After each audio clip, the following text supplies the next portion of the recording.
টাকা পাচার এই সরকারের বড় একটা সমস্যা। টাকা পাচার ঠেকানো যাচ্ছে না। সাবেক আইজিপি উনি এত বড় হয়ে গেলেন, মন্ত্রণালয় জানলো না, মাননীয় স্বরাষ্ট্রমন্ত্রী জানলেন না। আমাদের মাননীয় সংসদ সদস্য যেটা বলেছেন না, অবস্থাটা ঠিক সেই রকমই। সাবেক আইজিপি বেনজির ইস্যুতে উত্তপ্ত সংসদ। কিভাবে এত সম্পদের মালিক হলেন, কিভাবে দুদকের মামলার পর বিদেশে। আসসালামু আলাইকুম দর্শক, দেশ ও দেশের বাড়ি থেকে যারা এই মুহূর্তে আমার ভিডিও ওপেন করেছেন সবাইকে অসংখ্য অসংখ্য ধন্যবাদ। দর্শক, প্রথমেই আপনারা শিরোনাম দেখেছেন। শিরোনামে বিশেষ করে ব্যারিস্টার সুমন বলেছেন, টাকা পাচার বাংলাদেশে কঠিন একটা জটিল রোগ, যেখানে সাবেক আইজিপি বেনজির আহমেদের মতো লোক এত কোটি টাকা নিয়ে দেশের বাইরে চলে গেল। এদেশে আমরা কিছুই করতে পারলাম না, সরকার কিছুই করতে পারলেন না, এবং স্বরাষ্ট্রমন্ত্রী উনি কিছুই দেখলেন না, উনি কিছুই জানলেন না। তাহলে একজন বাংলাদেশের স্বরাষ্ট্রমন্ত্রীর কাজটা কি এবং স্বরাষ্ট্রমন্ত্রী কি করছেন? এদিকে স্বরাষ্ট্রমন্ত্রী বলছেন যে, মাননীয় সংসদ সদস্য আপনি যেটা বলছেন কথা সঠিক, তবে কথা যদি সঠিকই হয়ে থাকে তাহলে একজন দুর্নীতিবাজ, একজন আইজিপি পুলিশের এবং র্যাবের মহাপরিচালক থাকা অবস্থায় হাজার হাজার কোটি টাকার মালিক হয়ে গেল, অথচ আপনি তাকে কোনো প্রকার কোনো কারণ না দর্শে, কোনো যুক্তিকতা না দেখিয়ে কিভাবে দেশের বাইরে গেল ব্যারিস্টার সুমন জানতে চেয়েছেন সংসদে স্টিল। কিন্তু দুঃখের বিষয়, সেখানে মাননীয় প্রধানমন্ত্রী না থাকায় ব্যারিস্টার সুমন নিজেকে অনেক কিছু প্রকাশ করতে দ্বিধা করেছেন। কেননা ব্যারিস্টার সুমন সবসময় চায় মাননীয় প্রধানমন্ত্রীর সামনে প্রকাশ করতে, তাহলেই হয়তোবা জিনিসটা ফাইটে আসবে। কিন্তু আজকে সংসদে মাননীয় প্রধানমন্ত্রী ছিলেন না, সেখানেই ব্যারিস্টার সুমন নিজেকে অনেক কথায় লুকিয়ে রাখলেন, সেটা প্রকাশ করতে পারলেন না। তবে উনি স্বরাষ্ট্রমন্ত্রীকে ছেড়ে দেন নাই, কঠিনভাবে ধোলাই করেছেন। চলুন আমরা ব্যারিস্টার সুমনের কিছু বক্তব্য শুনে আসি। বেনজির কাণ্ড, মাননীয় সাবেক আইজিপি উনি এত বড় হয়ে গেলেন, মন্ত্রণালয় জানলো না, মাননীয় স্বরাষ্ট্রমন্ত্রী জানলেন না। এই বাচ্চাটা এত বড় হয়ে গেল, আর কিছুদিন সুযোগ পাইলে পুরা গোপালগঞ্জ কিনে ফেলতেন এই বেনজির সাহেব। তারপরে এইটার দায় এই মন্ত্রণালয় এড়াইতে পারে না মাননীয় স্পিকার। এখন আপনারা কালো টাকা সাদা করবেন, আমার কোনো অসুবিধা নাই। যদি মনে করেন টাকা রয়ে গেছে, কিছু টাকা জমানো বা বিভিন্ন অলস টাকা রয়ে গেছে, এটারে সাদা করবেন, কোনো অসুবিধা নাই।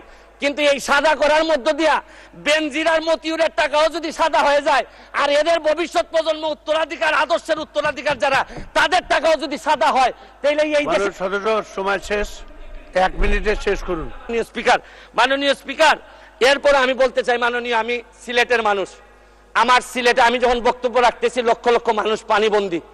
আমি আপনার মাধ্যমে মাননীয় প্রধানমন্ত্রীর কাছে দাবি রাখতে চাই, একটা হাইড্রোলজিক্যাল একটা রিসার্চ করেন। আমাদের এই পানি আগে কখনো বন্যা হইতো না, এইরকম 22-এর বন্যা, 24-এ বন্যা, আমরা একেবারে দেবে গেছি পানির নিচে। মাননীয় স্পিকার, এইটা জানা দরকার যে আমাদের এই ভারত থেকে আসা পানি কোথায় কোথায় বাধা পড়ে, এইটা দেখতে হবে মাননীয় স্পিকার।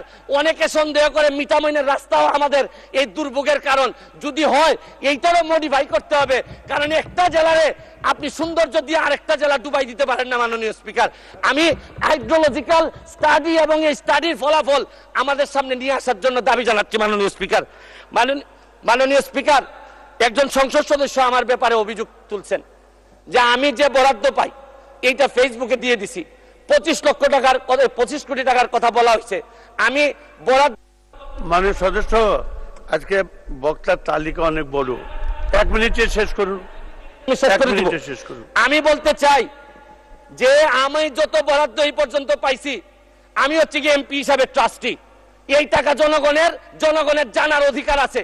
আমি ফেসবুকে দিয়েছি, হয়তো প্রকল্পের জায়গায় টাকা বলছি, কিন্তু টাকার মধ্যে কোনো ব্যবধান ছিল না, কারণ নতুন জেনারেশন আপনি যা বরাদ্দ পাবেন তা জানতে চায়। এবং আমি বিশ্বাস করি বঙ্গবন্ধুর আদর্শের সৈনিক হিসাবে আমি এই ট্রান্সপারেন্সি আমার মধ্যে এটা থাকতে হবে, এবং আমি এই কথা বলি আমি আমার এলাকার এমপি হয়েছি। মাননীয় স্পিকার, আমি মাননীয় প্রধানমন্ত্রীকে চিনি, আমার একটা বিশ্বাস সব দুর্যোগের মধ্যে উনি আমাদেরকে পার করাবেন, কারণ আমাদের মাননীয় প্রধানমন্ত্রী বঙ্গবন্ধু কন্যা, উনি এমন এক পাখি যিনি ডালের উপর বসেন ঠিকই, কিন্তু তার ভরসা ডালের উপর না, তার ভরসা পাখার উপর। কারণ বিশ্ব ব্যাংকও ভাবছিল যে ডাল ভেঙে উনি পড়ে যাবেন, পদ্মা সেতু বানাইতে পারবেন না, কিন্তু ঠিকই ডাল ভাঙার কারণে পড়েন নাই, নিজের পাখা দিয়ে ঠিকই বিশ্ব ব্যাংকে। সাবেক আইজিপি বেনজির ইস্যুতে উত্তপ্ত সংসদ। কিভাবে এত সম্পদের মালিক হলেন? কিভাবে দুদকের মামলার পর বিদেশে চলে গেলেন? সরকারি চাকরি করে কিভাবে কিনলেন এত এত জমিজমা? এসব প্রশ্নে বিস্ময় প্রকাশ করেছেন বিরোধী দলীয় চিফ হুইপ ও জাতীয় পার্টির মহাসচিব মুজিবুল হক চুন্নু। বলেন, সব সম্ভবের দেশ বাংলাদেশ, এই কথার বড় দৃষ্টান্ত বেনজির আহমেদ। এরপর একই বিষয়ে পয়েন্ট অব অর্ডারে ফ্লোর নেন স্বতন্ত্র এমপি আব্দুল লতিফ সিদ্দিকী, কিন্তু সময় নিয়ে জটিলতা তৈরি হয়ে স্পিকারের সঙ্গে। আরেক এমপি পয়েন্ট অব অর্ডারে বাড়তি সময় নিলে কিসের আলোচনা হচ্ছে জানতে চান চিফ হুইপ। এ নিয়ে এক ধরনের বিশৃঙ্খলা তৈরি হয় সংসদে। পরে পয়েন্ট অব অর্ডার বন্ধ করে দেন ডেপুটি স্পিকার শামসুল হক টুকু। তিনি ডিজি এবং ডিএমপি কমিশন থাকা অবস্থায় যে জমিগুলি কিনেছেন, সেই জমিগুলি বেশিরভাগ হিন্দু সম্প্রদায়ের। এইটাই প্রমাণ হয়েছে যে সব সম্ভবের দেশ বাংলাদেশ। মাগরিবের নামাজের পর পয়েন্ট অফ অর্ডারে ফ্লোর নিয়ে আলোচিত আইজিপি বেনজির আহমেদ ইস্যুতে কড়া বক্তব্য রাখেন বিরোধী দলীয় চিফ হুইপ মুজিবুল হক চুন্নু। মানুষ স্পিকার এই লোকটি এরকম অবস্থা, এত কোটি কোটি টাকা, এত সম্পত্তি কিভাবে সম্ভব হলো? কেন সেটা দেখলেন না? স্পিকার যতই বলেন সরকারের কোন দায় দায়িত্ব নাই, এই কথা বললে দেশবাসী মানবে না। কারণ এই ব্যক্তিতে এই সরকারের আমলে প্রমোশন পেয়েছে, পোস্টিং পেয়েছে, এবং এই সরকার আমলে চাকরি থাকা অবস্থায় এই সমস্ত সম্পত্তি সে ক্রয় করেছে এবং দুর্নীতি করেছে।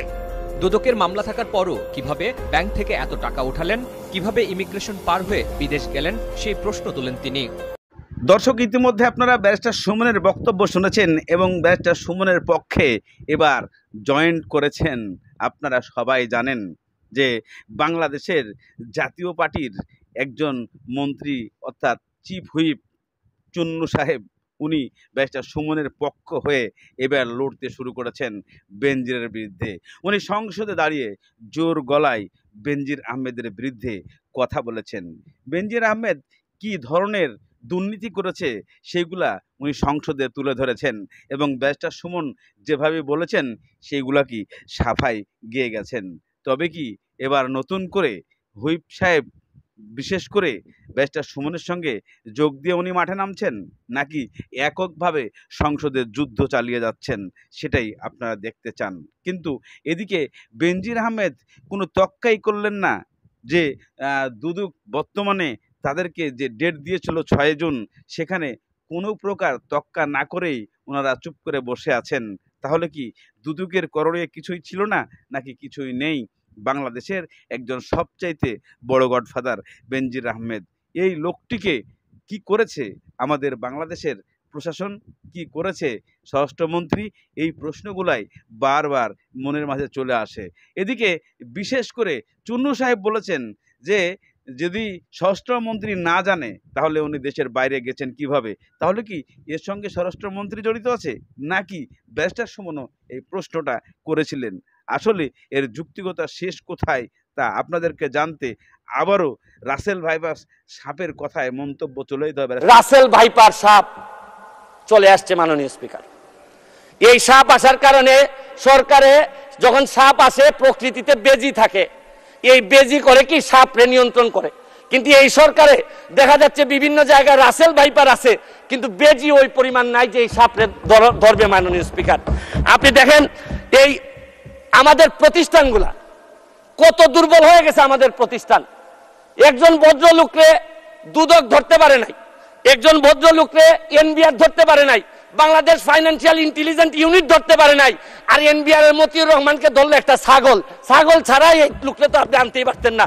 ছাগলের কাণ্ড হওয়ার কারণে বেনজির কাণ্ড। মাননীয় সাবেক আইজিপি উনি এত বড় হয়ে গেলেন, মন্ত্রণালয় জানলো না, মাননীয় স্বরাষ্ট্রমন্ত্রী জানলেন না, এই বাচ্চাটা এত বড় হয়ে গেল, আর কিছুদিন সুযোগ পাইলে পুরা গোপালগঞ্জ কিনে ফেলতেন এই বেনজির সাহেব। তারপরে এইটার দায় এই মন্ত্রণালয় এড়াইতে পারে না। মাননীয় স্পিকার, এখন আপনারা কালো টাকা সাদা করবেন, আমার কোনো অসুবিধা নাই। যদি মনে করেন টাকা রয়ে গেছে, কিছু টাকা জমানো বা বিভিন্ন অলস টাকা রয়ে গেছে, এটারে সাদা করবেন, কোনো অসুবিধা নাই। কিন্তু এই সাদা করার মধ্য দিয়া বেনজির আর মতিউরের টাকাও যদি সাদা হয়ে যায়, আর এদের ভবিষ্যৎ প্রজন্ম উত্তরাধিকার, আদর্শের উত্তরাধিকার যারা, তাদের টাকাও যদি সাদা হয়, তাহলে এই দেশে সভাপতির গরু দেরিতে জবাই করায় মার খেলেন ইমাম, এমনকি চাকরিও হারালেন তিনি। এ খবর জানার পর ডিবিসি নিউজের গাজীপুর প্রতিনিধি সংবাদ সংগ্রহ করতে গেলে আক্রমণের শিকার হন তিনিও। পুরুষ মানুষের আপনি মহিলা মানুষের গায়ে হাত দিচ্ছেন কেন? আমি গায়ে হাত দিচ্ছি কেন? আমি কইছি এটা সরাই আপনারা সরাই। আমরা রেকর্ড আছে থাক রেকর্ড থাকলে আমরা যা করেন অসুবিধা নাই। ঈদের দিন সকাল 10টার দিকে গাজীপুরের শ্রীপুর পৌরসভার 4 নং ওয়ার্ডের ভাংনাহাটি মধ্যপাড়া বায়তুন নূর জামে মসজিদে ঘটে এই ঘটনা। জানা যায়, ঈদের নামাজ শেষে এলাকার ইদ্রিস আলীর গরু জবাই দিতে যান গাজীপুরের শ্রীপুরে মসজিদের দায়িত্বরত ইমাম আবু বক্কর। এ সময় মসজিদ কমিটির সভাপতি কফিল উদ্দিন তার কোরবানির পশু জবাইয়ের জন্য ইমামকে ফোন দিয়ে যেতে বলেন। সেখানে যেতে কিছুক্ষণ দেরি হলে ইমামকে গালিগালাজ মারধর করেন বলে অভিযোগ উঠেছে সভাপতির বিরুদ্ধে। সে সময় সভাপতি চরম ক্ষিপ্ত হয়ে ইমামকে চাকরিচ্যুত করেছেন বলে জানা যায়। সভাপতি ডাকতে পারে, আমি দৌড়াই গেছি। যাওয়ার পরে সভাপতি আমার মুখ করতে যত খালাগালি আছে সবকিছু মুখ পাবে করতে সবার সামনে, এই জন্য দৌড়ায় আসছে। আমার বারিন্দা এ ঘটনা এলাকায় জানাজানি হলে ঈদের পরের দিন সকালে নিউজ সংগ্রহে গেলে ডিবিসি নিউজের ক্যামেরা দেখেই চড়াও হন সভাপতি কফিল উদ্দিনের ভাইপো সেলিম। শুধু তাই নয়, সেলিমের স্ত্রী মাহমুদা ও মা রাহি বেগম ভেঙে ফেলেন ডিবিসি নিউজের ক্যামেরা ও গাজীপুর প্রতিনিধির মোবাইল ফোন। এই যে ঘটনাটা ঘটলো, আমরা আসলাম সংবাদকর্মীরা, আপনাদের বক্তব্য ছাড়া তো আমাদের নিউজ কভার করতে পারবো না, তাহলে আপনি আমাদের সাথে এরকম খারাপ আচরণ করলেন। আমি প্রাথমিক যেটা করছি এটা আপনাদের লোক একটু দুঃখিত, খারাপই করে লাইছি, কিন্তু পরে আপনারা শান্ত হয়েছেন, আমি শান্ত হয়েছি। কফিল উদ্দিনের পরিবারের দাবি মারধর নয়, তাদের মধ্যে হালকা ধাক্কাধাক্কি হয়েছে, যার কারণে নিজে থেকেই চাকরি ছেড়ে চলে গেছেন মসজিদের দায়িত্বরত ইমাম।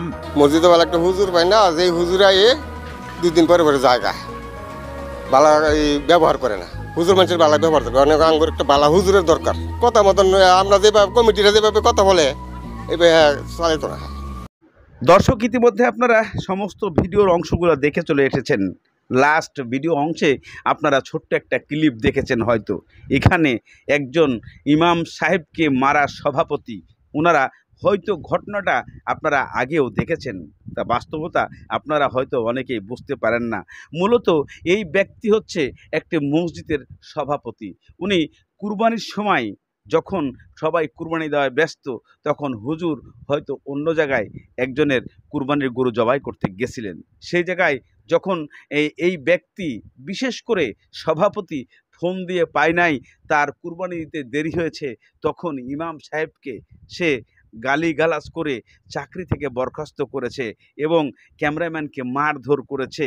এই সেই ব্যক্তি, এত ক্ষমতার উৎস কোথায় থেকে? আর এই দুর্নীতি একদিকে নয়, যা ব্যারিস্টার সুমন বলেছে, পুরা বাংলাদেশ জুড়ে সব জায়গায় শুধু দুর্নীতি আমাদের দলের মাঝখানে, কিন্তু এই দুর্নীতি আমরা ঠেকাতে পারছি না। এই কালোটাকে সাদা বাঁধানো আমরা ঠিক করতে পারছি না। তবে এটাকে ঠিক করতে আমাদেরকে কঠোর পরিশ্রম করতে হবে এবং কঠোর নিয়ম করতে হবে। তবেই বাংলাদেশের আমাদের এই দুর্নীতি মুক্ত হবে এবং কালোটাকে সাদা বাঁধানো কম হবে। কেননা মাননীয় প্রধানমন্ত্রী যদি এই জিনিসগুলা সঠিকভাবে নিয়ন্ত্রণ না করে, তাহলে আমাদের এই কালো টাকা সাদা বানানো মন্ত্রী এমপিরা কখনোই ভালো হবেন না এবং যারা বড় বড় অফিসার কর্মকর্তারা আছে তারাও কখনো এখান থেকে পিছুপা হবেন না। দর্শক, আজকের এই ভিডিওটি কেমন লাগলো অবশ্যই দেখে কমেন্টের মাধ্যমে জানাবেন। ধন্যবাদ সবাইকে। আসসালাম।